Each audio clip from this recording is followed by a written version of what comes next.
Assalamualaikum warahmatullahi wabarakatuh.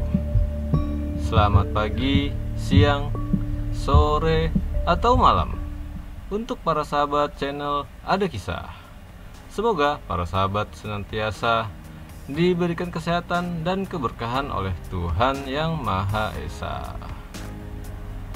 Pada kesempatan kali ini, saya Petir akan membawakan kisah pendakian horor pada tweet Bang Yorboy dengan akun Twitter @cokis dalam pendakian di malam Jumat Gunung Cikuray, mistis atau fantastis. Dan kami haturkan terima kasih kepada Bang Yorboy yang telah memberikan izin agar kisah nyata ini tayang di channel Ada Kisah. Namun, sebelum melanjutkan, mohon para sahabat untuk melakukan hal yang mudah tapi sangat bermanfaat untuk channel Ada Kisah dengan subscribe, like, komen, dan aktifkan loncengnya. Pada para sahabat yang memiliki kisah dan ingin dibawakan pada channel Ada Kisah, silahkan kirim kisah tersebut atau menghubungi kami di email yang tertera pada deskripsi video ini. Dan kami haturkan terima kasih kepada para sahabat Ada Kisah yang selalu dan mensupport untuk channel Ada Kisah. Langsung saja kita mulai. Silahkan cari posisi rebahan yang nyaman dan selamat mendengarkan.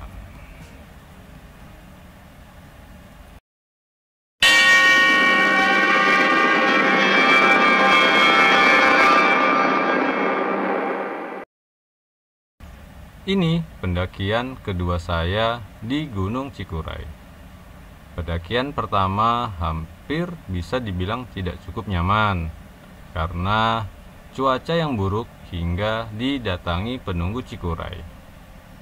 Tapi kali ini cerita di pendakian kedua saya. Semua berawal dari keinginan pergi dari rumah karena sudah jenuh di rumah saja. Saya iseng bertanya di chat WA kepada kawan saya yang sudah cukup lama berteman, namanya Ardi, dan kerap saya panggil Ajat karena panggilan kesayangan. Hehehe. Yang kebetulan nama bapaknya adalah Ajat. Jat, Gunung Bendera buka. Saya tidak tahu. Coba aja di DM IG basecampnya, jawab Ajat. Memang di awal rencana saya tadinya ingin mendaki Gunung Bendera. Kalian bisa cari di Google. Gunungnya asik, tidak terlalu tinggi, dengan view pemandangan yang cukup indah, cocok bagi pendaki pemula. Tiba-tiba Ardi atau Ajat mengajak saya untuk kembali mendaki Gunung Cikuray via Kiara Janggot. Katanya sekalian remedial karena pada pendakian pertama saya di Gunung Cikuray saya tidak sampai puncak, hanya sampai di pos 6. Setelah saya pikir, ya sudahlah, ayo. Kami berdua mulai mengajak teman-teman yang lain untuk ikut serta dalam pendakian ini. Dan terkumpullah 8 orang. Ada saya, Ajat, Irfan atau Agus, Dandi, Wulan, Dera, Eka, dan Dias. Dari berdelapan ini, yang cukup sering naik gunung itu saya, Ajat, Agus, dan Dandi. Jadi, kami cukup hafal soal kondisi dan larangan apa saja yang tidak diperbolehkan selama pendakian.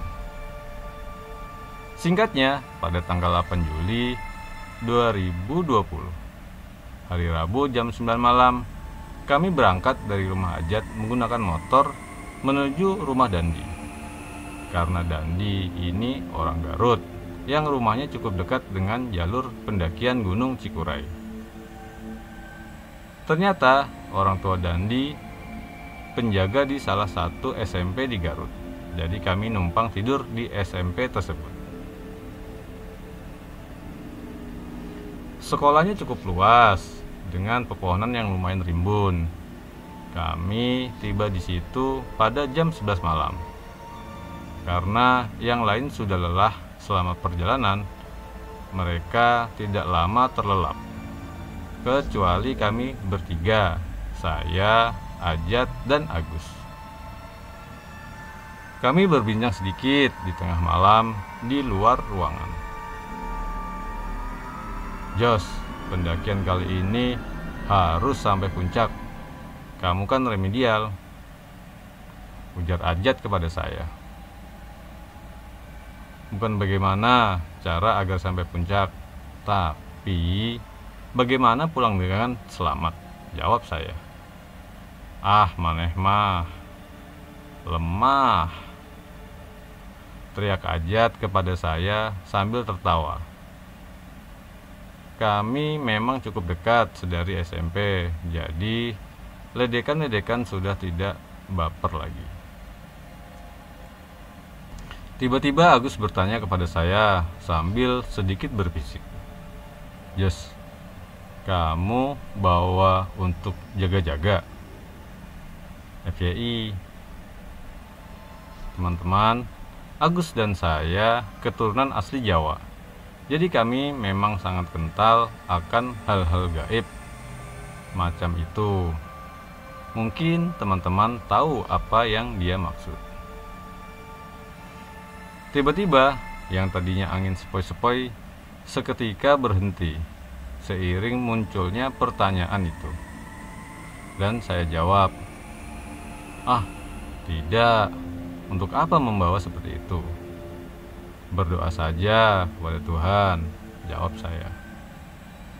Di situ perasaan saya mulai agak tidak enak. Entah karena masuk angin sehabis perjalanan malam atau karena yang lainnya. Saya tiba-tiba muntah. Mereka berdua bertanya keadaan saya. Apakah aman untuk mendaki besok? Jawab saya, aman. Ini mungkin hanya masuk angin biasa. Sekitar jam 1 malam, kami bersiap untuk tidur sembari menunggu yang lain terlelap. Saya dan Ajat sedikit berbincang dan lampu ruangan saya matikan karena kami numpang tidur di ruangan sekolah. Jadi area ruangannya cukup luas dengan banyak jendela. Entah kenapa saya tidak bisa tidur malam itu. Padahal besok pagi kami harus memulai pendakian. Rasanya ada yang memperhatikan di balik jendela kaca. Saya rasa itu cuma perasaan. Saya tertidur mungkin sekitar jam 2 malam dan kembali bangun di jam 5 pagi, membangunkan teman-teman dan bersiap untuk pendakian. Setelah kami sarapan dan hahaha sejenak, pada jam 9 pagi kami menuju base camp Gunung Cikuray via Kiara Janggot. Di base camp banyak motor dan mobil terparkir. Saya rasa kali ini di jalur pendakian tidak akan sepi. Semoga aman. Kami mengurusi maksi dan memulai pendakian sekitar jam 10 pagi di hari Kamis tanggal 9 Juli 2020. Kabut dan gerimis kecil menyambut kami di jalur pendakian base camp ke pos 1. Istirahat dulu, teman-teman, mahku kambuh. Kami sampai pos 1 sekitar pukul 12 siang. Cuaca lumayan bersahabat, hanya kabut sedikit. Di pos 1, Awal mula pintu rimba hutan sudah mulai rapat dengan pohon-pohon besar khas suasana hutan. Kami memutuskan untuk sholat di pos 3.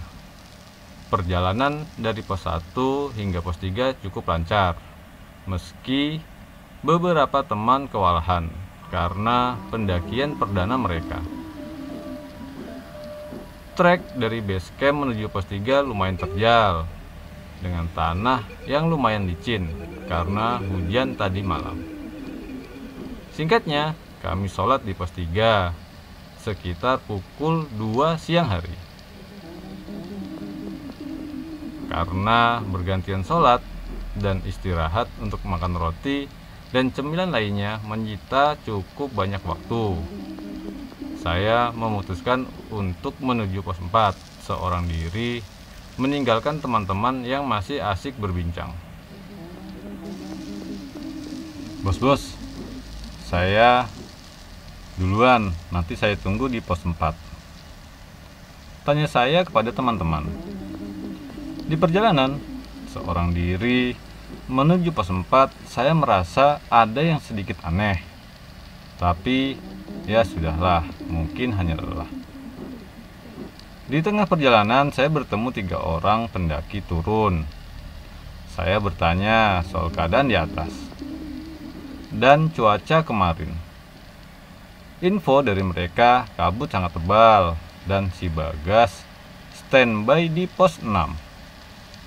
Jangan mendirikan tenda di pos 6 karena semalam ada serombongan pendaki yang diserang tendanya oleh si Bagas.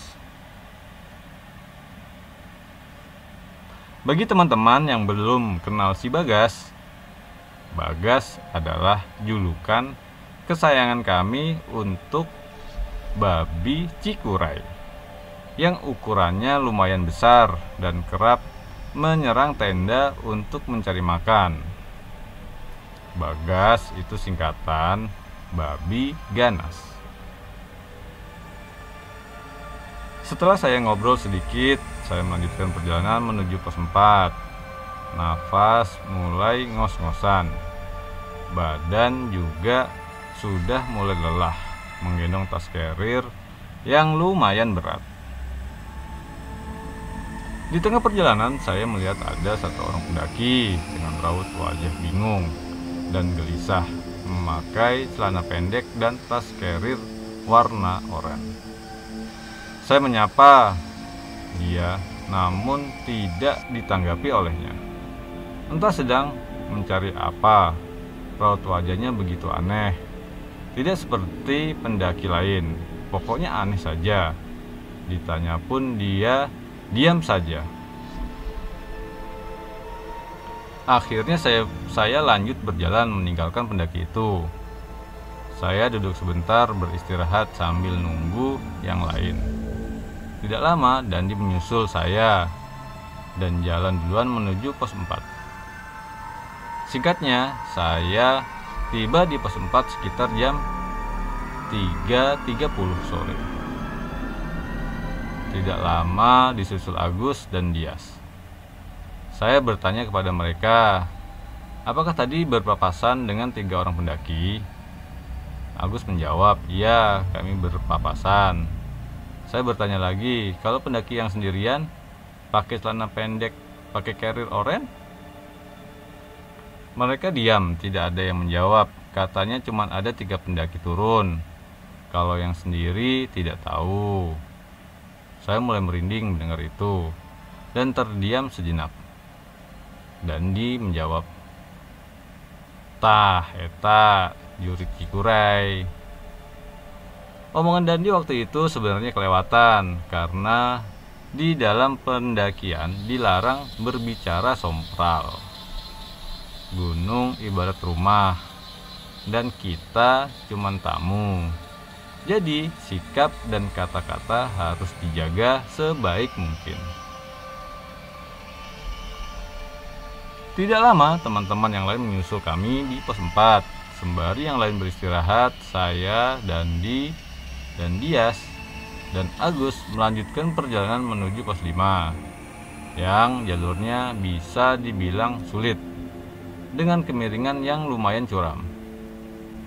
Di pertengahan pos 5, Ardi atau Ajat meminta perpindahan peran.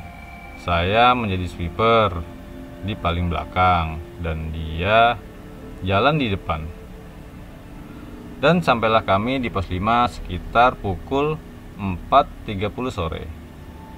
Kami beristirahat sangat lama dan makan di pos 5 hingga pukul 5.45. Menjelang maghrib, badan saya entah kenapa terasa sangat berat. Suhu di sana sekitar 13 derajat dengan kabut yang mulai turun. Perasaan sudah mulai tidak karuan, namun target kami harus mendirikan tenda di pos 7 karena kami menghindari pos 6. Saya sendiri punya pengalaman yang cukup tidak enak di pos 6. Di perjalanan menuju pos 6, saya berpindah posisi. Yang tadinya paling depan menjadi navigator, sekarang menjadi paling belakang atau menjadi sweeper. Tugas sweeper adalah memastikan bahwa tidak ada anggota regu yang ketinggalan rombongan. Sekitar jam 5.45 sore kami mulai perjalanan dengan formasi dan di paling depan. Di belakangnya ada Dias, Eka, Dera, Wulan, Ardi, Agus, dan saya. Saya sengaja membiarkan mereka jalan duluan, dan saya berdua dengan Agus jalan di belakang sambil berbicara santai. Di tengah kabut yang mulai turun dan udara yang semakin dingin. Gus, si Jandi bercandanya sungguhan kelewatan. Tadi di pos 5, ujar saya kepada Agus. Dandi bisa dibilang berbicara ke sana kemari dan terkesan sompral. Jujur, saya lupa apa kata-katanya, tapi yang pasti kata-kata yang dilontarkan membuat saya sangat geram. Di hutan yang mulai gelap, kami berjalan. Angin tidak berhembus kencang saat itu. Namun entah kenapa, pepohonan yang besar goyang ke sana kemari. Saya pun heran. Kami berdua yang berada di belakang Cukup Parno waktu itu, yang sebelumnya berbincang ketawa ketiwi, tiba-tiba diam 1000 bahasa. Rasanya ada saja langkah kaki yang mengikuti dari belakang. Banyak kunang-kunang di sepanjang perjalanan, tapi entah kenapa saya rasa di balik cahaya kunang-kunang tersebut selalu ada mata yang mengawasi kami selama perjalanan. Ketika kami berdua duduk sejenak untuk minum, saya menyuruh Agus untuk memberitahu kelompok depan untuk break dengan meniup priwit yang ada di carrier.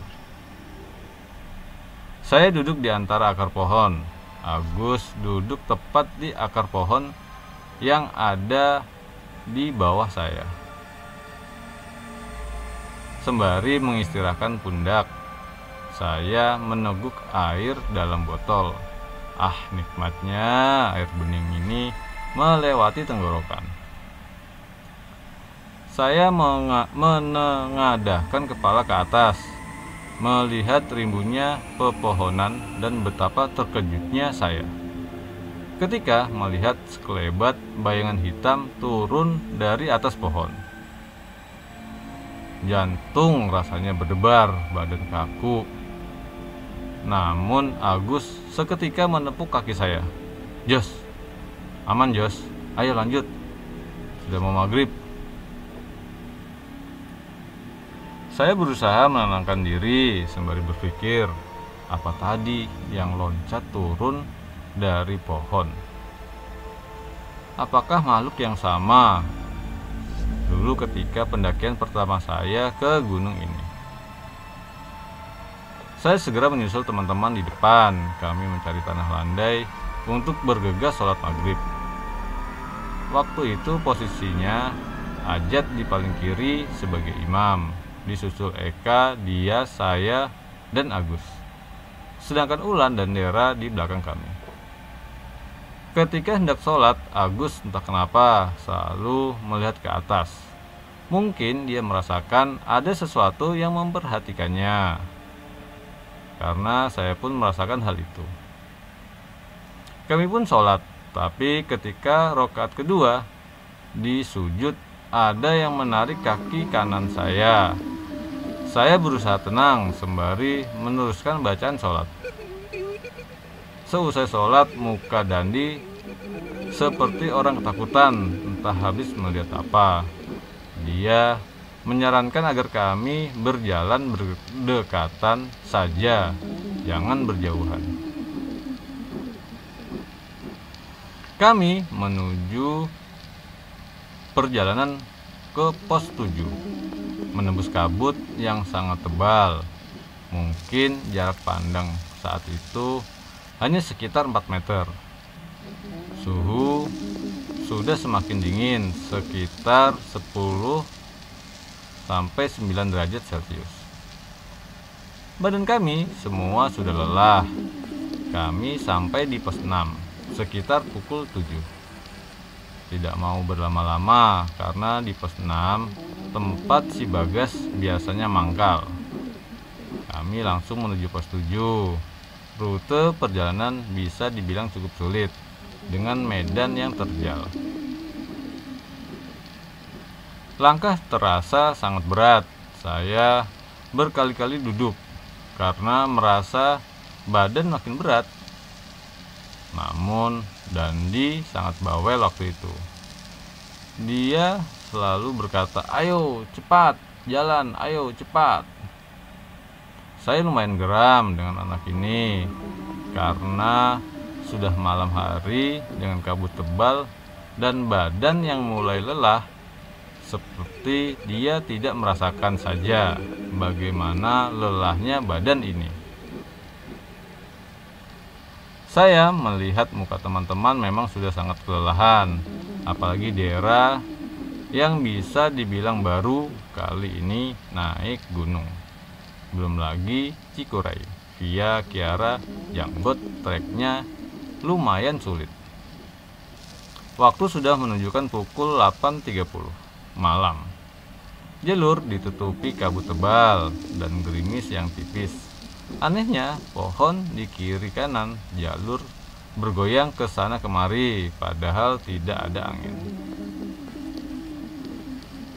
Karena sudah terlalu malam, kami memutuskan jika ada tanah landai dan memungkinkan untuk membangun tenda, ya sudah dibangun di situ saja. Karena keadaan sudah tidak memungkinkan untuk kami berjalan lebih jauh. Agus dan Ajat jalan terlebih dahulu untuk mencari tanah landai. "Bos, kalau ada tanah landai di depan, kasih priwit ya," ujar saya kepada mereka berdua. Tidak lama mereka memberi kami sinyal. Saya langsung berdiri dan jalan lebih dulu menyusul Agus dan Ajat. Mungkin sekitar 10-15 meter di depan rombongan. Karena dinginnya udara dan badan yang sudah sangat lelah, saya berniat pokoknya harus sampai sesegera mungkin untuk membangun tenda. Belum 5 menit berjalan, tepat di balik pohon besar, saya seolah mendengar suara nafas yang seperti menggeram. Rasanya parno sekali, tapi karena sudah terlalu lelah, jadi saya abaikan. Pokoknya ingin rebahan di tenda. Singkat cerita, kami mendirikan 3 tenda. Pertama diisi oleh Agus dan Dias. Tenda kedua diisi oleh Bulan dan Dera. Dan tenda ketiga diisi oleh saya, Dandi, dan Eka. Dandi dan Eka memasak mie instan dan membuat kopi, sedangkan saya langsung masuk sleeping bag dan langsung tertidur sekitar jam 9 malam. Di tengah malam saya terbangun karena kebelet kencing. Saya membangunkan Eka dan Dandi. Mereka lelap sekali tertidur. Dengan terpaksa saya keluar tenda sendiri sambil memegang senter. Wow, momen ini yang paling saya benci. Saya pergi ke belakang tenda, tepat di antara dua batang pohon. Pikiran sudah kemana-mana rasanya. Parno yang sudah sangat besar, namun rasa ingin kencing memaksa. Ketika beres kencing, di balik kedua pohon itu seolah ada yang mengintip. Entah bagaimana wujudnya, yang saya ingat sosok hitam dengan banyak bulu. Badan seketika kaku, tangan dan kaki pun lemas. Hanya satu kalimat yang saya ucapkan waktu itu. Ngapunten nggih, Mbah. Sumpah saya menulisnya merinding. Langsung saya segera masuk tenda, menutup pintu tenda, dan seketika tidur.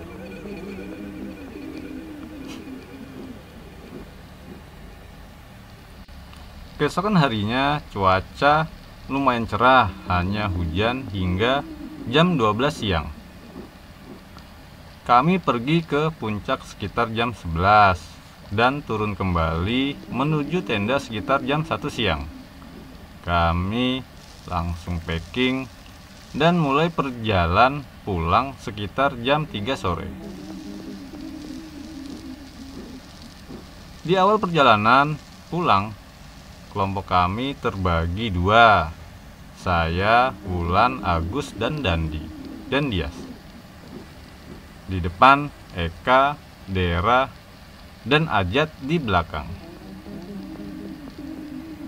Karena sehabis hujan tadi pagi, jalur lumayan licin.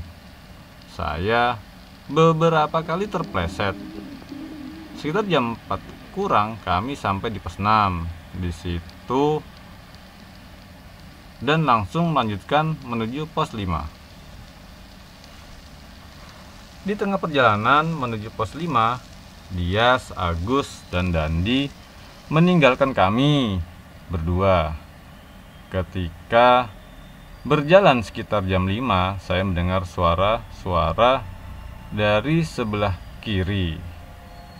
Saya menyuruh Wulan untuk jongkok di balik pohon dan saya mencari sumber suara. Waktu itu saya melihat semak-semak bergoyang. Saya pikir awalnya babi. Segera saya menyuruh Wulan mengambil pisau di dalam carrier saya. Betapa terkejutnya saya ketika melihat sosok hitam di balik semak. Yang saya pikir awalnya babi, tiba-tiba loncat ke atas pohon yang tingginya sekitar 15 meter. Raut wajah Wulan sudah sangat panik waktu itu.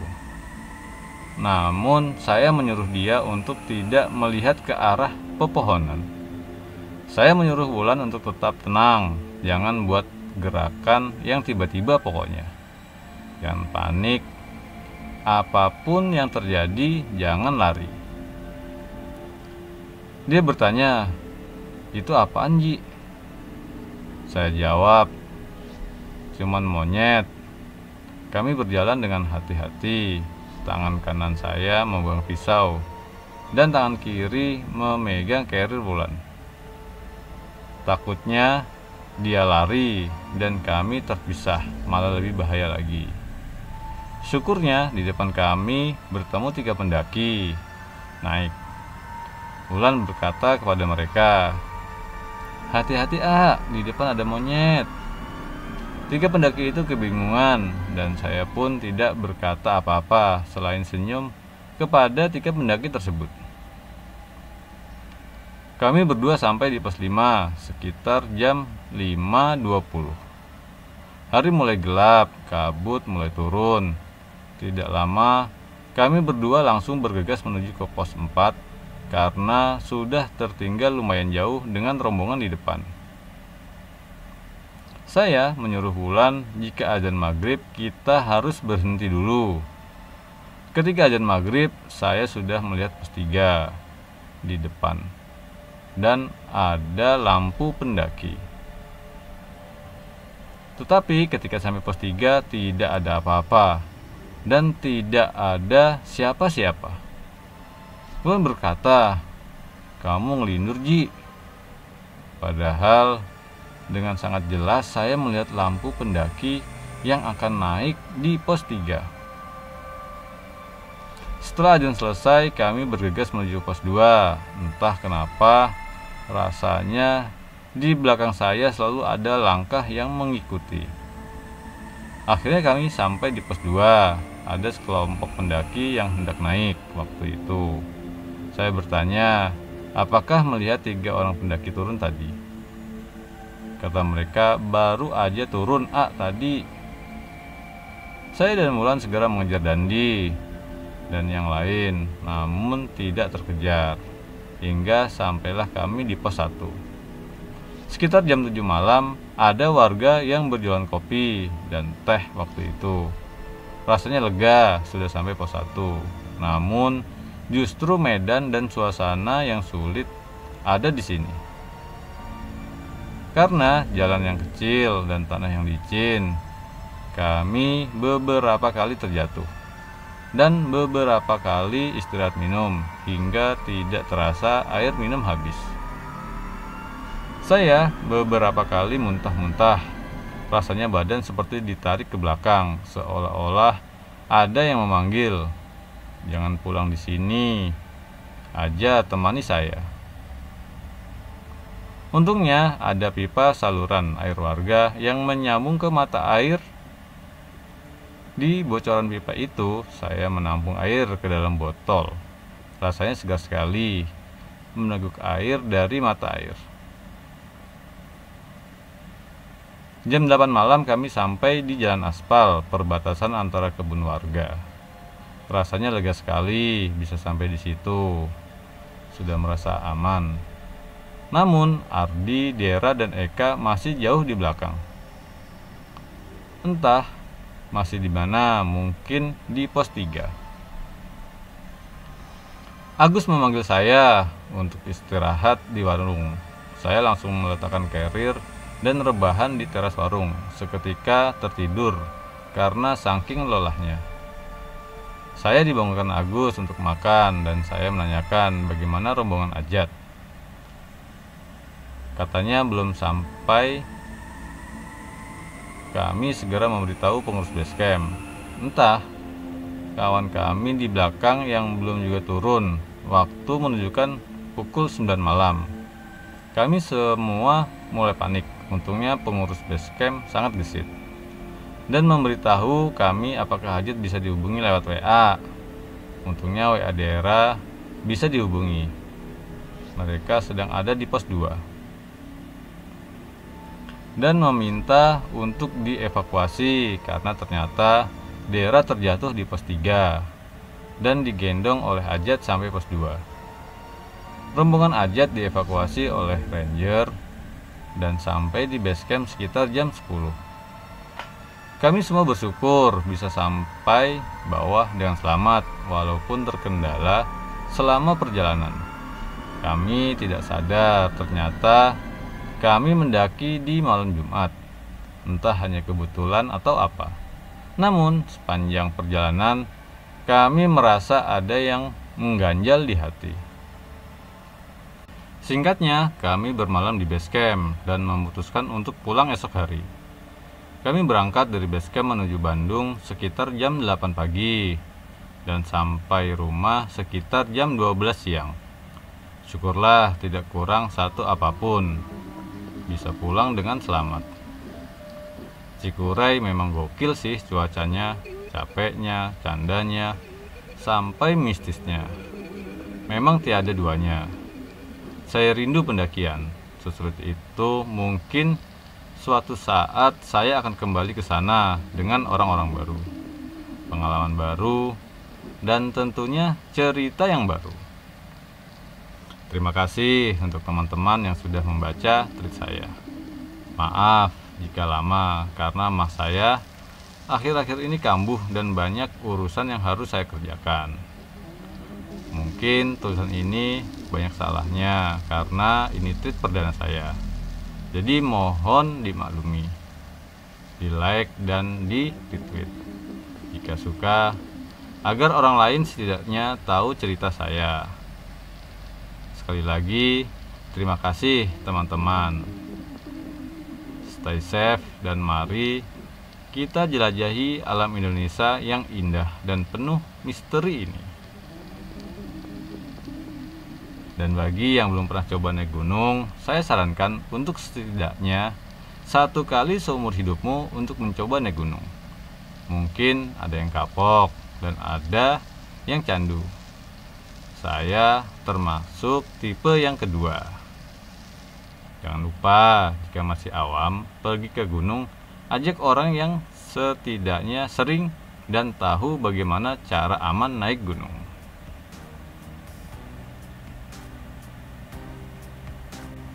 Demikian kisah pendakian di malam Jumat Gunung Cikuray, mistis atau fantastis. Retweet Bang Yourboy dengan akun Twitter @cokies. Terima kasih kepada sahabat Ada Kisah yang telah mendengarkan kisah ini hingga selesai. Semoga selalu diberikan dan dilimpahkan rezeki dari Yang Maha Kuasa. Untuk para sahabat yang belum subscribe channel Ada Kisah, kami mohon untuk subscribe channel ini agar kami selalu semangat untuk menceritakan kisah-kisah lainnya. Wassalamualaikum warahmatullahi wabarakatuh.